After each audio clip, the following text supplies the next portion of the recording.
नमस्कार दोस्तों। आप सबका अच्छा रिस्पांस रहा और फिर हम आगे की कक्षाओं में आगे बढ़ते हैं। आज ये तीसरी क्लास है, ठीक है। तो तीसरी क्लास में हम पढ़ने वाले हैं मौलिक अधिकार, फंडामेंटल राइट्स, ठीक है। इससे पहले हमने क्या क्या देख लिया है एक बार देखते हैं। इससे पहले हमने प्रस्तावना को देख लिया है, विस्तार से पढ़ लिया है। पिछले 2 लेक्चरों में हमने इसको अच्छे से पढ़ा। अब आगे हम मौलिक अधिकार पढ़ने वाले हैं, ठीक है। आगे बढ़ते हैं। तो देखिए बच्चों, कुछ कुछ हम टॉपिक्स देखते हैं कि मौलिक अधिकार में क्या क्या पढ़ने वाले हैं हम लोग। तो सबसे पहले हम लोग पढ़ेंगे अधिकार के बारे में कि ये अधिकार क्या होता है और इसकी मूल अवधारणा कहाँ से उत्पन्न हुई, ठीक है। उसके बाद हम पढ़ने वाले हैं भारत में अधिकार। भारत में कौन कौन से अधिकार हैं और ये क्या क्या इनकी परिभाषा है, ठीक है। उसके कुछ कुछ उदाहरण भी देखने वाले हैं। उसके बाद हम देखेंगे मौलिक अधिकार का परिचय। एक छोटा सा परिचय देखेंगे कि मौलिक अधिकार क्या होते हैं और इसके मूल तत्व कौन कौन से होते हैं, ठीक है। उसके बाद इसकी विशेषताएं देखेंगे, मौलिक अधिकार की विशेषताएं, और कुछ अन्य तथ्य भी देखेंगे प्रमुख बिंदु के अंतर्गत। उसके बाद विस्तार से हम पढ़ेंगे आर्टिकल 12, आर्टिकल 13, 14, 15, 16, 17, 18, यानी आर्टिकल 12 से 35 तक। इन सबको किसमें इसके अंतर्गत मौलिक अधिकार को रखा गया है, ठीक है। तो इसको हम विस्तार से पढ़ेंगे आगे की कक्षाओं में। तो यहाँ से हम आगे बढ़ते हैं, ठीक है। हम अपना पहला विषय शुरू करते हैं, अधिकार। तो देखिए दोस्तों, अधिकार क्या है। अधिकार क्या है कि अधिकार का मतलब होता है किसी को कोई कार्य करने का हक, यानी उसको प्राप्त अधिकार। जैसे किसी नियम या कानून के द्वारा कोई एक रूल बना दिया गया कि फला व्यक्ति को निम्न अधिकार दिए जाते हैं, इसके लिए कोई उनको इनसे वंचित नहीं कर सकता, तो वो उसके अधिकार हो जाते हैं और वो उसके लिए कानूनी लड़ाई लड़ सकता है अगर वो अधिकार कानूनी है तो, ठीक है। तो हम देखते हैं कि अधिकार की अवधारणा सबसे पहले आई कहाँ से। तो एक दार्शनिक हैं जॉन लॉक। जॉन लॉक कहाँ के दार्शनिक हैं? ये ब्रिटेन के दार्शनिक हैं और ब्रिटेन में गौरवमयी क्रांति से पहले तो इन्होंने ही लोगों में जागरूकता वगैरह बढ़ाई और अपने दर्शन दिए। तो इन्होंने अपने दर्शन में क्या बताया कि जो अधिकार है, अधिकार क्या है? ये एक प्राकृतिक देन है। कोई भी व्यक्ति जब जन्म लेता है तो वो अपने अधिकारों के साथ जन्म लेता है, ठीक है। और इन अधिकारों को इन्होंने असीमित बताया, यानी इसको कोई रोक नहीं सकता और इसकी कोई सीमा नहीं तय की जा सकती। तो इनके अनुसार क्या है कि अधिकार प्राकृतिक देन है और ये असीमित है। तो दोस्तों यहाँ एक समझने वाली बात है कि असीमित है। अगर अधिकार को असीमित कर दिया जाएगा लोगों को कि उसकी कोई सीमा तय नहीं की जाएगी, तो यहाँ पे अधिकार एक दूसरे से भिड़ सकते हैं। जैसे कोई व्यक्ति कहता है कि हमें पढ़ाई करना है, तो वो अपने अधिकार का यूज करते हुए पढ़ाई कर रहा है। तो वहीं अगर दूसरा व्यक्ति वहीं पे खेल कूद करना चाहता है, गाना बजाना चाहता है, तो वो भी करना चाहेगा। तो दोनों के अधिकार एक साथ अगर आ गए तो यहाँ पे कंट्रडिक्शन आ जाएगा कि किसके अधिकार को सर्वोच्च माना जाए। तो इस प्रकार से अधिकारों में सीमा लगाना अत्यंत आवश्यक हो जाता है, ठीक है दोस्तों। ये एक विशेष बिंदु था, उसको समझ लिए हम। अच्छा, यहीं पे एक छोटी सी बात को और ध्यान में देते हैं कि हम दक्षिण अफ्रीका के संविधान के अधिकार को देखते हैं कि उन्होंने अपने अधिकार में क्या क्या लिख रखा है। तो हम देखते हैं उन्होंने हम तो अभी आगे तो देखेंगे ही अपना अधिकार, मतलब भारत के संविधान में कौन से मौलिक अधिकार दिए गए हैं, ठीक है।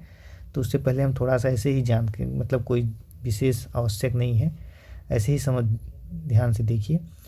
अफ्रीका में गरिमा का अधिकार दिया गया है लोगों को, निजता का अधिकार दिया गया है, श्रम संबंधी समुचित व्यवहार का अधिकार दिया गया है, स्वास्थ्य, पर्यावरण और पर्यावरण संरक्षण का अधिकार दिया गया है, स्वस्थ पर्यावरण और पर्यावरण संरक्षण का अधिकार दिया गया है, बहुत बेहतरीन दिया गया है, और समुचित आवास का अधिकार दिया गया है, स्वास्थ्य सुविधाएं, भोजन, पानी और सामाजिक सुरक्षा का अधिकार दिया गया है, बाल अधिकार दिए गए हैं, इसके अंतर्गत कुछ अधिकार दिए गए होंगे।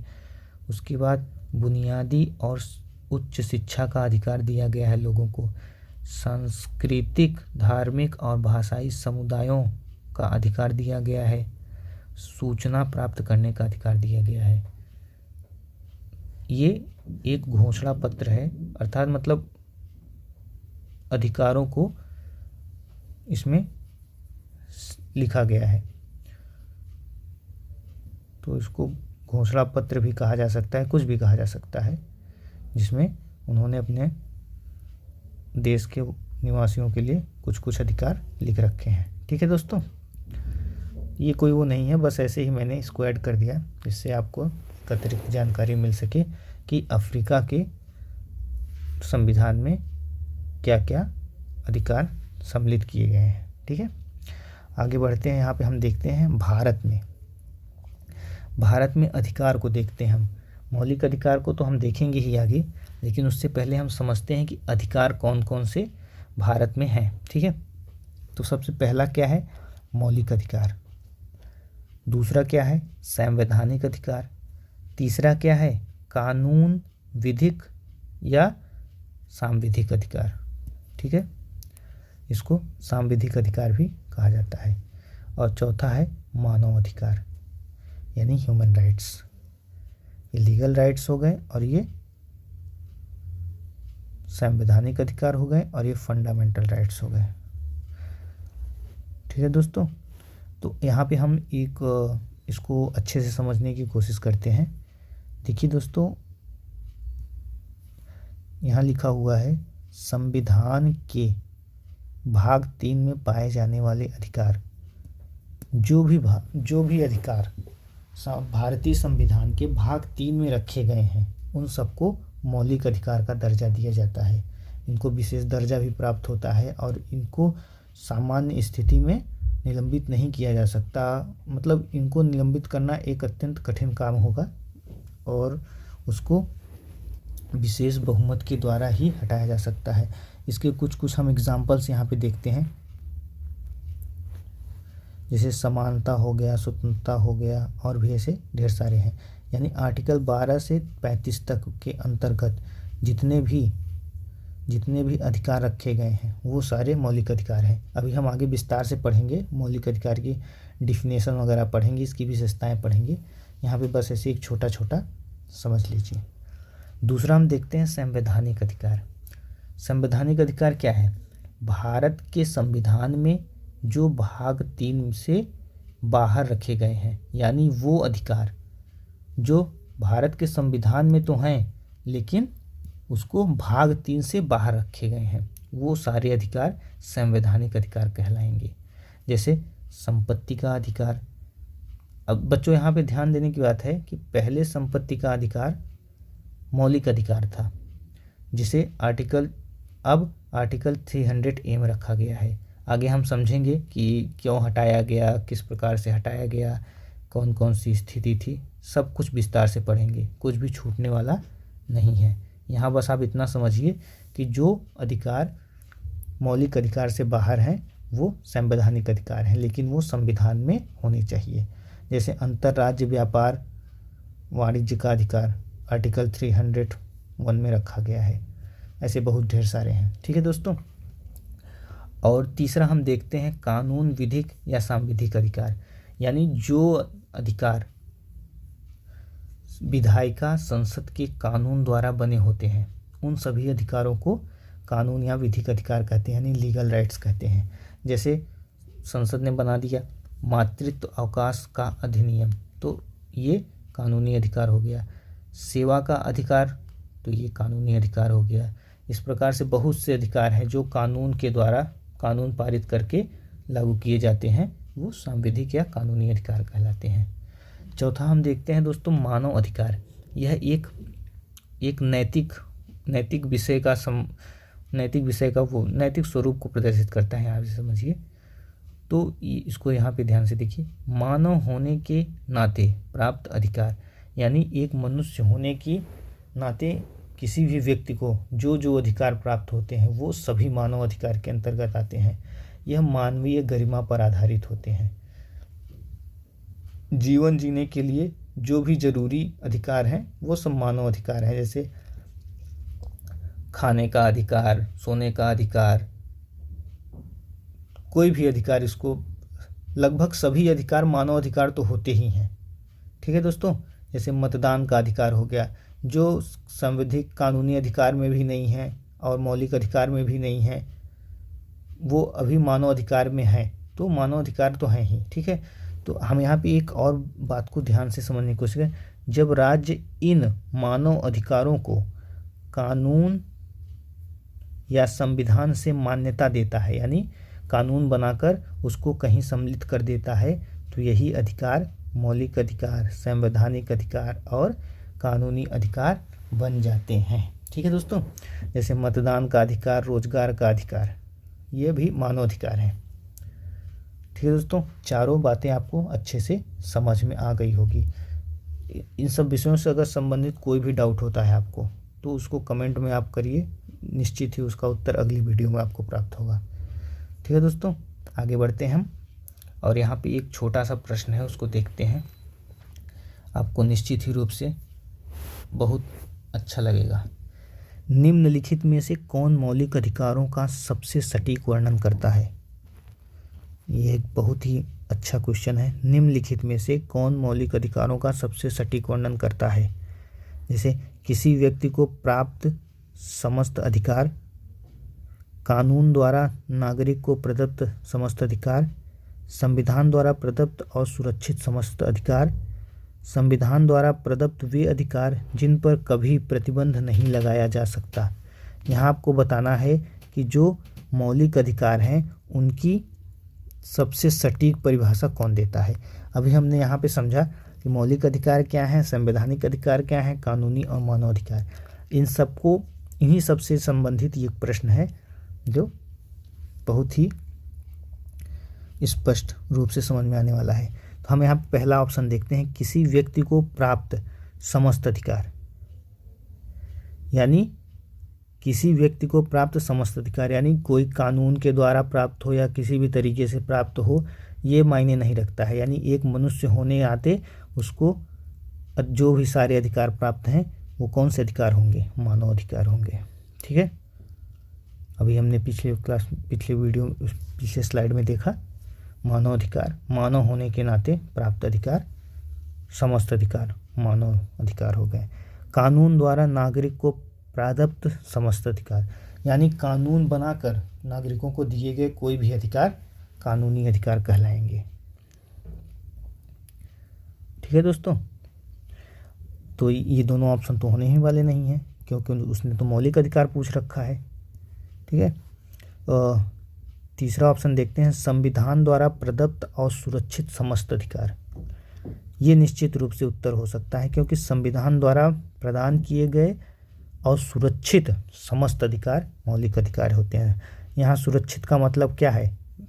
उसको विशेष अधिकार से ही, यानी संविधान के द्वारा सुरक्षित रखा गया है, एक निश्चित विधि से ही उसको बदला या संशोधित किया जा सकता है। तो ये ऑप्शन ठीक लगता है, मौलिक। एक चौथा भी देख लेते हैं, संविधान द्वारा प्रदत्त वे अधिकार जिन पर कभी प्रतिबंध नहीं लगाया जा सकता। ये गलत कथन है। अधिकार, मौलिक अधिकारों पर प्रतिबंध विशेष स्थितियों में लगाया जा सकता है, जैसे आपातकाल में कुछ मौलिक अधिकारों पर प्रतिबंध लगाया जा सकता है, और संविधान संशोधन के द्वारा भी उसमें परिवर्तन किया जा सकता है। आगे कक्षाओं में हम देखेंगे अच्छे से कि विभिन्न केसों में क्या क्या सुप्रीम कोर्ट के निर्णय आए और इस पे कब कब संशोधन हुआ। ठीक है दोस्तों, आगे बढ़ते हैं। अभी उपरोक्त प्रश्न में मैम ने विशेष अधिकार का जिक्र किया था, तो यहाँ पे जल्दी से समझ लेते हैं कि विशेष अधिकार यानी विशेष बहुमत क्या होते हैं। तो यहाँ पे दोस्तों देखते हैं कि बहुमत 4 प्रकार के हैं भारतीय संविधान में। ठीक है, एक है साधारण बहुमत, प्रभावी या तात्कालिक बहुमत, और पूर्ण बहुमत और विशेष बहुमत। साधारण बहुमत में जो भी सदस्य होते हैं संसद में तत्कालीन समय में उपस्थित होते हैं, और उनमें जो भी मतदान करने वाले लोग होते हैं, जितने भी मतदान पड़ते हैं, उनका 50% यानी उनका आधा कर दिया जाता है, तो उस प्रकार का बहुमत साधारण बहुमत कहलाता है। प्रभावी या तात्कालिक बहुमत क्या होता है? कुल एक्टिव सदस्य अर्थात जितने भी सदस्य जितने भी संसद हैं, जिनमें से निलंबित या फिर जिनकी मृत्यु हो गई हो आकस्मिक किसी भी स्थिति में, तो उनको उसमें से घटा दिया जाता है। जो रिक्तियां होती हैं उनको निकाल दिया जाता है। प्रभावी सदस्य संख्या को 2 से विभाजित करके, यानी प्रभावी सदस्य संख्या का 50% प्रभावी या तात्कालिक बहुमत कहलाता है। तीसरा हम देखते हैं पूर्ण बहुमत। पूर्ण बहुमत क्या होता है? कुल सदस्य संख्या, यानी लोकसभा में जैसे 543 लोग हैं, ठीक है, 543 सदस्य हैं, तो 543 का 50% निकालेंगे तो 271 के आसपास, 271.5 के आसपास आता है। ठीक है, तो इसको 272 का बहुमत मान लेंगे। 272 मत होने चाहिए किसी भी पूर्ण बहुमत के लिए। ठीक है, और तीसरा हम देखते हैं विशेष बहुमत। विशेष बहुमत में जो भी सदस्य संख्या है, मतलब संसद जितने भी हैं सांसद, उनका 2/3 लिया जाता है, यानी 2/3। इसमें तीन कैटेगरी होती हैं। तो पहला क्या होता है कि उपस्थित और मतदान करने वाले सदस्यों का 2/3 बहुमत, यानी जो भी उपस्थित और मतदान करने वाले लोग हैं, जितने भी मतदान पड़े हैं, जैसे 200 लोग उपस्थित हैं और 180 अगर मतदान पड़े, तो 180 का 2/3 ले लेंगे, तो लगभग 120 के आसपास बहुमत हो जाएगा। उसके बाद दूसरी स्थिति क्या होती है? दूसरी स्थिति में पहली वाली स्थिति तो रहती ही है, प्लस इसके साथ ही साथ इसमें एक और कंडीशन जोड़ दी जाती है कि कुल सदस्य संख्या के बहुमत से कम ना हो। यानी कुल सदस्य संख्या का बहुमत क्या, जैसे ये 543 का 271, ठीक है, तो इससे कम ना हो, और प्लस पहली वाली कंडीशन तो होनी चाहिए, यानी जो मत पड़े हैं उसका 2/3 कुल सदस्य संख्या के बहुमत का से अधिक होना चाहिए। ठीक है, ये दूसरी कंडीशन हो गई। तीसरी कंडीशन क्या है? तीसरी कंडीशन पूरे जितने सांसद हैं, जैसे 543 सांसद हैं, तो इनका 2/3 लेंगे, लगभग 362। ठीक है, जैसे राष्ट्रपति पर महाभियोग लगाना हुआ, तो ये तीसरी वाली स्थिति को लेके चलते हैं।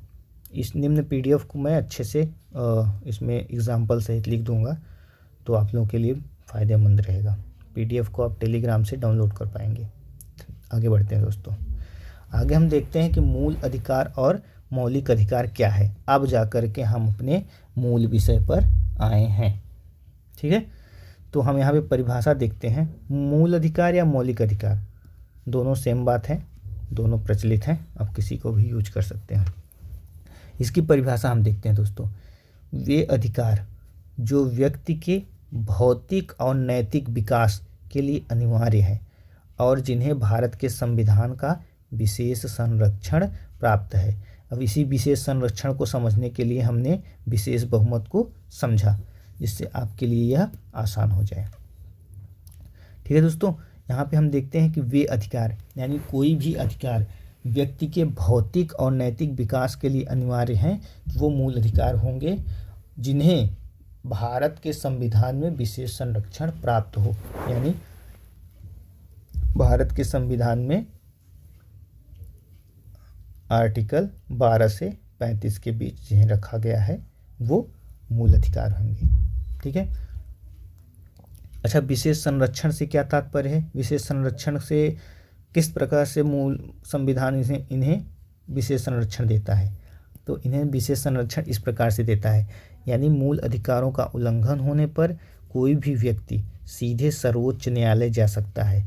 यानी नॉर्मल अगर कोई घटना होती है तो हमें पहले छोटे अदालतों में जाना पड़ता है, उसके बाद धीरे धीरे हम ऊपर जा पाते हैं, ठीक है। लेकिन यहाँ पे क्या स्थिति है, मूल अधिकारों का हनन होने पर आप सीधे सीधे सर्वोच्च न्यायालय में अपील कर सकते हैं। दूसरी विशेष संरक्षण क्या है? इनका निलंबन मात्र विशेष परिस्थिति में ही किया जा सकता है। यानी ऐसा नहीं है कि राज्य सरकार चाहे कि नहीं ये गलत कर रहा है, हमारा हित इसमें है तो हम इसको हटा दें, ऐसा नहीं कर सकती। ये सिर्फ और सिर्फ विशेष परिस्थिति में ही हटाए जा सकते हैं, यानी विशेष बहुमत के द्वारा संशोधन करके ही। आगे हम पढ़ेंगे विस्तार से कि कौन कौन सी स्थिति में संशोधन संभव है और कहाँ पर नहीं।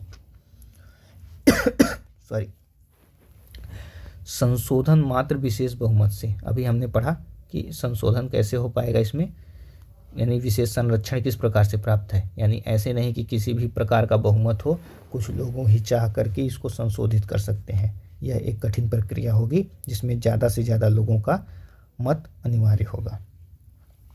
ठीक है दोस्तों, यहाँ पे एक मैंने एनसीईआरटी की फ़ोटो ऐड की है, इसे आप देख करके बताइए कि इस फोटो में आपको किस मौलिक अधिकार का उल्लंघन दिखाई दे रहा है। आपको किस मौलिक अधिकार का उल्लंघन दिखाई दे रहा है, इसको आप कमेंट में करके बताएंगे कि किस प्रकार के मौलिक अधिकार का उल्लंघन हो रहा है। आगे हम देखते हैं यहाँ से आप देख करके बता पाएंगे कि कौन से मौलिक अधिकार का उल्लंघन हो रहा है। ठीक है, ये आपको कमेंट में करके बताना है, ये आपके लिए टास्क है। यहाँ देखते हैं भारत के संविधान में भाग 3 में मौलिक अधिकार को रखा गया है। कौन कौन से मौलिक अधिकार हैं यहाँ पे थोड़ा हम खाखा देखते हैं ऊपर से, बाकी विस्तार से उसके अंदर घुस करके एक एक अधिकार को पढ़ेंगे, उससे कौन कौन से कंडीशन बन रही है उसको पढ़ेंगे, कुछ भी छोड़ने वाले नहीं है, सब कुछ पढ़ने वाले हैं। ठीक है दोस्तों, समता का अधिकार, राइट टू इक्वलिटी 14, 15, 16, 17, 18 इनमें रखे गए हैं। उसके बाद दूसरा है स्वतंत्रता का अधिकार, तीसरा है शोषण के विरुद्ध अधिकार, चौथा है धार्मिक स्वतंत्रता का अधिकार, पांचवा है सांस्कृतिक और शैक्षिक अधिकार, संवैधानिक उपचारों का अधिकार। जैसे अभी हमने अफ्रीका का पढ़ा था, उसी प्रकार से ये भारत का संविधान है जो घोषणा पत्र है, भारत का घोषणा पत्र है जिसमें भारत के मूल अधिकार रखे गए हैं। यहाँ भी दोस्तों एक बात और ध्यान दीजिए कि जो हमारा आर्टिकल नंबर 31 है, इसमें पहले संपत्ति का अधिकार रखा गया था, जिसे अब हटा करके यहाँ से बाहर कर दिया गया है। आगे हम देखेंगे किस प्रकार से संशोधन करके इसको हटाया गया था और सुप्रीम कोर्ट ने इसको किस तरीके से सही ठहराया था। गोलकनाथ केस वगैरह सब देखेंगे, आप निश्चिंत रहें एकदम। आगे हम देखते हैं, एक प्रश्न है। ठीक है दोस्तों, निम्नलिखित प्रत्येक कथन के बारे में बताएं कि वह सही है या गलत, यानी सत्य असत्य आपको बताना है। ठीक है, पहला देखते हैं, अधिकार पत्र में किसी देश की जनता को हासिल अधिकारों का वर्णन रहता है। अधिकार पत्र में किसी देश की जनता को हासिल अधिकारों का वर्णन रहता है। सत्य कथन है, एकदम सही है। जो भी अधिकार लोगों को प्राप्त रहते हैं उसका वर्णन उसमें रहता है। अधिकार पत्र व्यक्ति की स्वतंत्रता की रक्षा करता है। उसमें स्वतंत्रता का अधिकार है तो जनरल सी बात है, वो व्यक्ति की स्वतंत्रता का अधिकार की रक्षा कर रहा है। विश्व के हर देश में अधिकार पत्र होता है? बिल्कुल नहीं, ये अनिवार्य नहीं है कि हर देश में अधिकार पत्र हो। जैसे ब्रिटेन में संविधान तो है लेकिन वहाँ पे लिखित संविधान नहीं है, तो वहाँ पे अधिकार पत्र की भी कोई वो नहीं है, वहाँ पे सब अलिखित है। ठीक है, तो ये गलत हो जाएगा। आगे बढ़ते हैं। आगे हम देखते हैं कि मौलिक अधिकारों की विशेषताएं क्या कौन कौन सी हैं। जैसे हम मौलिक अधिकार को विस्तार से तो पढ़ने ही वाले हैं, लेकिन उससे पहले हम देख लेते हैं कि उसकी कुछ विशेषताएं कौन कौन सी हैं। ठीक है दोस्तों, तो पहली विशेषता क्या है? असीमित या निरपेक्ष नहीं है, यानी जो हमारे मौलिक अधिकार हैं वो असीमित नहीं है और निरपेक्ष नहीं है। असीमित या निरपेक्ष नहीं होने का क्या मतलब है? यानी इनकी एक निश्चित सीमा तय की गई है। जैसे जॉन लॉक के बारे में अभी हमने पढ़ा पीछे कि जॉन लॉक ये एक यूरोप के अच्छे दार्शनिक हैं। इन्होंने बहुत से अपने दर्शन दिए हैं। इन्होंने ही बताया कि जो हमारे अधिकार हैं ये प्राकृतिक हैं और कोई भी व्यक्ति मनुष्य जब पैदा होता है तो अपने अधिकारों को लेकर पैदा होता है और ये अधिकार असीमित हैं। लेकिन हमारे संविधान निर्माता इनकी बात को नहीं मानते, क्योंकि हमें संविधान के अंतर्गत रखे गए अधिकारों को सीमित करना अनिवार्य है, जिससे एक दूसरे के अधिकारों का हनन ना हो पाए और अधिकारों में कंट्राडिक्शन ना उत्पन्न हो। ठीक है, अगली इसकी विशेषता हम देखते हैं कि ये प्रवर्तनीय है, यानी इनफोर्सिबल है। यानी ये तो जनरल सी बात है, मूल अधिकार दिए गए हैं तो इसके लिए आप अपील कर सकते हैं और विशेष अपील कर सकते हैं और डायरेक्ट आप सुप्रीम कोर्ट में जा सकते हैं। दोस्तों आगे पढ़ते हैं, इसका स्वरूप क्या है? नकारात्मक है। अब आप कहेंगे कि नकारात्मक क्या है? वास्तव में जो हमारा मौलिक अधिकार है इसका स्वरूप नकारात्मक और सकारात्मक दोनों है, लेकिन ज़्यादातर जो अधिकार हैं वो नकारात्मक स्वरूप वाले हैं, तो इसलिए हम इसे नकारात्मक स्वरूप ही कह देते हैं। ठीक है, नकारात्मक का मतलब क्या होता है? यहाँ पे एक एग्जाम्पल से हम देखते हैं, जैसे चोरी मत करो। यहाँ पे बात तो हम नकारात्मक कर रहे हैं कि चोरी मत करो, यानी निषेध कर रहे हैं कि ऐसा नहीं करना है, लेकिन वास्तव में ये विचार क्या है? ये विचार अच्छे हैं, तो ये नकारात्मक तो है, कथन नकारात्मक तो है, लेकिन इसके विचार क्या हैं? सकारात्मक है।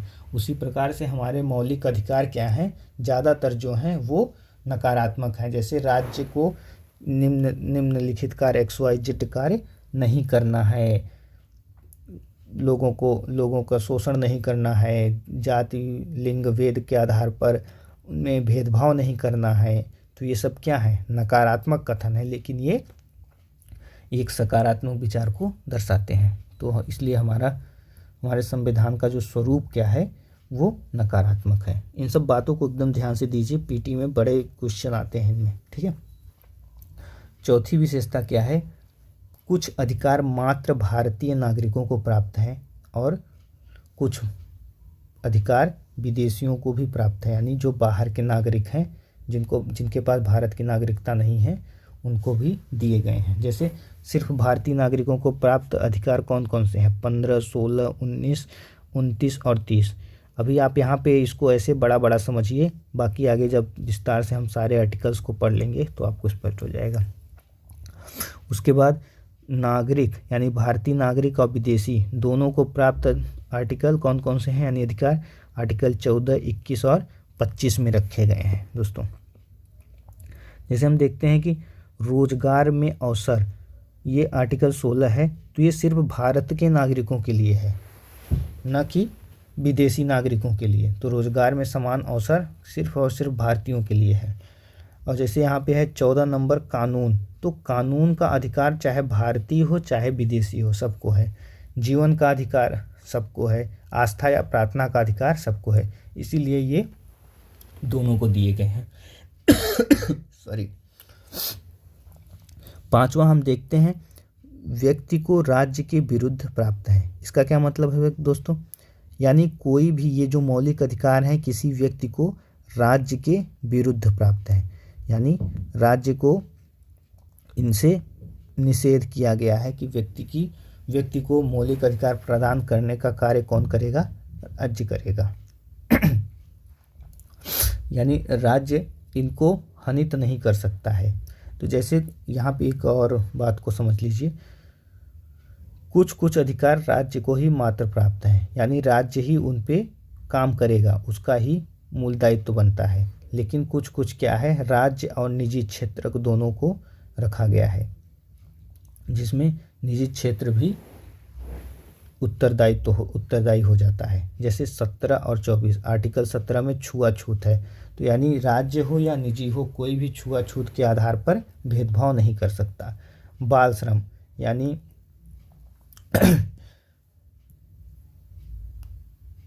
कठिन एवं खतरनाक कार्यों में बच्चों को काम करने से काम नहीं देना है, उनको काम नहीं करवाना है, तो ये 24 में रखा गया है। आगे बढ़ते हैं हम दोस्तों। विशेषताएं हमने काफ़ी पढ़ ली, 5 विशेषताएं पर्याप्त हैं। आगे हम पढ़ते हैं एक कुछ तथ्य हैं जो पीटी के लिए बहुत महत्वपूर्ण रहते हैं, अक्सर आते रहते हैं।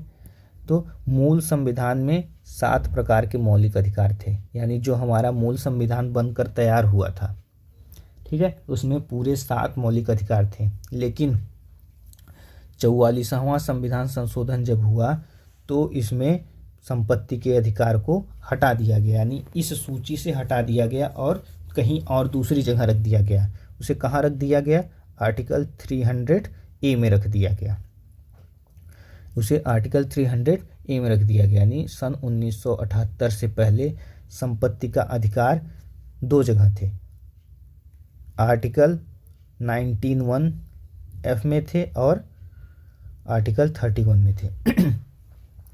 जो 19(1)(f) में थे उसमें क्या लिखा हुआ था? प्रत्येक नागरिक को संपत्ति के अर्जन, व्ययन व धारण की स्वतंत्रता होगी, यानी कोई भी व्यक्ति संपत्ति को अर्जित कर सकता है, उसको अपने मन से व्यय कर सकता है और उसको संरक्षित यानी सुरक्षित अपने पास रख सकता है, इसकी स्वतंत्रता होगी। आर्टिकल 31 में क्या लिखा था कि विधि के प्राधिकार के बिना उसको संपत्ति से वंचित नहीं किया जा सकता, यानी कानूनी प्रक्रिया के द्वारा ही उसको संपत्ति से वंचित किया जा सकता है, यानी उसकी संपत्ति का हनन सिर्फ कानून बनाकर ही किया जा सकता है विशेष परिस्थिति में।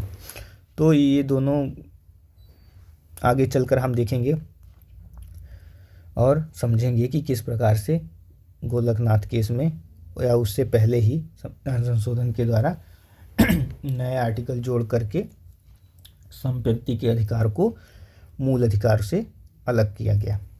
एक और तथ्य यहाँ पे देखते हैं, 86वां संविधान संशोधन द्वारा शिक्षा का अधिकार यानी आर्टिकल 21A को इसमें जोड़ा गया। इसमें आर्टिकल 21A को जोड़ा गया। ठीक है दोस्तों, आज की कक्षा पर्याप्त हो गई है और आगे के क्लास में हम क्या देखने वाले हैं थोड़ा जल्दी देख लेते हैं यहाँ पे। आगे की क्लास में हम देखेंगे आर्टिकल 12, देखेंगे कि आर्टिकल 12 में क्या क्या बताया गया है, किस प्रकार से राज्य की परिभाषा को दिया गया है। उसके बाद आर्टिकल 31 देखेंगे, 13 देखेंगे, 13(2) देखेंगे, 13 क्लॉज 3 देखेंगे और 13 क्लॉज 4 देखेंगे कि क्यों इसको जोड़ा गया संविधान संशोधन के लिए। उसके बाद आर्टिकल 14, 15 यानी सारे आर्टिकल को हम विस्तार से पढ़ेंगे, यानी कुछ करके पढ़ेंगे, एक ही क्लास में तो नहीं हो पाएगी। तो आज की क्लास यहीं तक हुई दोस्तों। आप देखिएगा, अच्छा लगा आप सब देख रहे हैं और अपने अनुभव को ज़रूर लिखिएगा। PDF आपको टेलीग्राम से प्राप्त हो जाएगा और इसको आप ज़रूर बताइएगा। ठीक है दोस्तों, आज की क्लास यहीं पे होती है। आप सबका बहुत बहुत धन्यवाद। शुभ रात्रि।